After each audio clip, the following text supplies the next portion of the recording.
So the Danites come and they find Micah.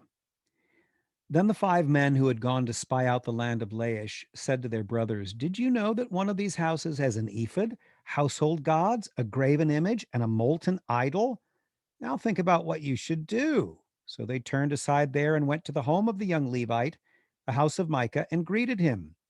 The 600 Danites stood at the entrance of the gate, armed with their weapons of war. Now, Dan is one of the tribes of Israel, one of the 12 sons of Jacob, one of the 12 tribes. So these are the fellow Israelites of Micah.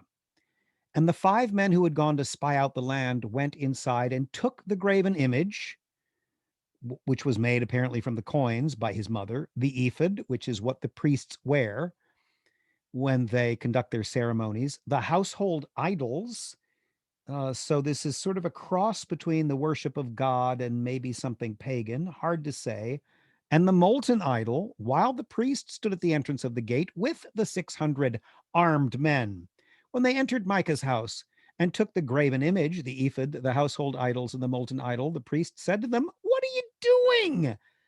"Be quiet," they told him. "Put your hand over your mouth and come with us and be a father and a priest to us. Is it better for you to be a priest for the house of one person or a priest for a tribe and family in Israel?" Well, the priest is, I would call him, he's itinerant, he's for hire, he's an ad hoc priest. I mean, this is why we have one of the reasons we have bishops is to keep this sort of thing from happening. If you become a freelance priest and you just go off and do your own thing for whoever likes you or pays you enough, you don't really have any control over the church, over what your priests are doing. So you're supposed to be following your bishop now in the church. In those days, the tabernacle was in Shiloh. There shouldn't even be a separate kind of shrine or priest or worship of God with Micah. As we talked about yesterday, he's kind of on his own. He's being more American than he is an ancient Hebrew. So we have now certain priests, especially priests on the internet, who aren't really supervised by a bishop, and they're usually very vague about who their superior might be, who their ordinary would be, who their official priest who has jurisdiction over them would be. A lot of these sort of rock star internet priests are really freelance. And that's what this dude is. So that when he gets this offer, he thinks to himself, not a bad deal. So the priest was glad and took the ephod, the household idols, and the graven image and went with the people. Putting their small children, their livestock, and their possessions in front of them, they turned and departed. And they were some distance from Micah's house. The men in the houses near Micah's house mobilized and overtook the Danites. When they called out after them, the Danites turned to face them and said to Micah, "What's the matter with you that you've called out such a company?" He replied, "You took the gods I had made and my priest and went away. What else do I have? How can you say to me, 'What's the matter with you?' But there are several hundred of them and they're armed." The Danites said to him, "Don't raise your voice against us." Maybe they talk like gangsters. "Don't raise your voice against us, or angry men will attack you. And you and your family, all of yous, will lose your lives. We're going to make you an offer you can't refuse." So the Danites went on their way, and Micah turned to go back home because he saw that they were too strong for him. And after they had taken Micah's idols and his priests, they went to Laish, to a tranquil and unsuspecting people, and they struck them with their swords and burned down the city. There was no one to deliver them because the city was far from Sidon and had no alliance with anyone. It was in a valley near Beth Rehob, and the Danites rebuilt the city and lived there. They named it Dan, after their forefather, one of the sons of Israel, also known as Jacob, Dan, who was born to Israel, though the city was formerly named Laish. And then we have this interesting line here. So I've read this to all of you to kind of help you understand what's going on, but this is what we're going to talk about. The Danites set up idols for themselves, and Jonathan, son of Gershom, this is the priest. He's never been named, I think, until now.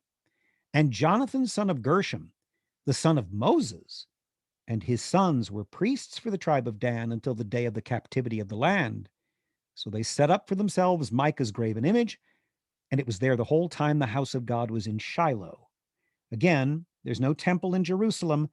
The main center of the worship of God the Father is in Shiloh. That's where the tabernacle is. But here's a rival one, originally at Micah's house, and now in the city of Dan, formerly known as Laish. But some of you may have read that Jonathan, the son of Gershom, was, as it says, for instance, in the King James Bible, Jonathan, the son of Gershom, the son of Manasseh.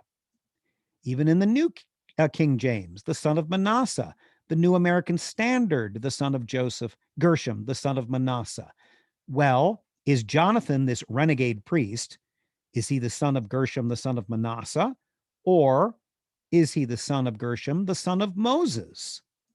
Well, what most Old Testament scholars have surmised, and so this is in many translations, that Manasseh was either a scribal error or a way of fudging the fact that, in fact, Jonathan was a descendant, perhaps not the exact grandson, because they didn't include the entire lineage in the genealogy, but one of his forefathers was, in fact, Moses. Because after all, the tribe of Manasseh doesn't produce priests. The tribe of Levi produces priests, and Moses was a Levite, as was his brother Aaron. So he must be a son of Moses, a grandson or a great grandson or whatever. In other words, the great prophet Moses leads the people, the Jewish people, out of captivity, gives them the law, teaches them the way to God the Father. And within a few generations, one of his descendants is serving as a renegade priest with idols that may or may not be idols of God the Father. And even if they are, they're disobeying the commandment of thou shalt not make a graven image of God, much less of false gods. So the scripture scholars surmise that maybe to protect the embarrassment of one of Moses's progeny becoming renegade, they call him the son of Manasseh. At any rate, this is what happens. It's certainly what happens when there's no authority, or when, and we have bishops, many of them don't exercise their authority. So when there is no authority, or the authority is abdicated and simply not exercised, this is the kind of thing that happens. Everybody ends up with their own God, worshiping the way they want to. And you have these rival religions, which is ultimately what you have in Protestantism. And many times in the Catholic Church, we have lots of splinter groups that are angry with one another and worshiping God the way that they think is the only way to worship him. And quite often the bishops kind of just let this go. Well, at any rate, that's what's happening way back in the time of the judges. So I think it's interesting. You guys might be bored, but this kind of stuff fascinates me, which is why I'm the one who's teaching the class.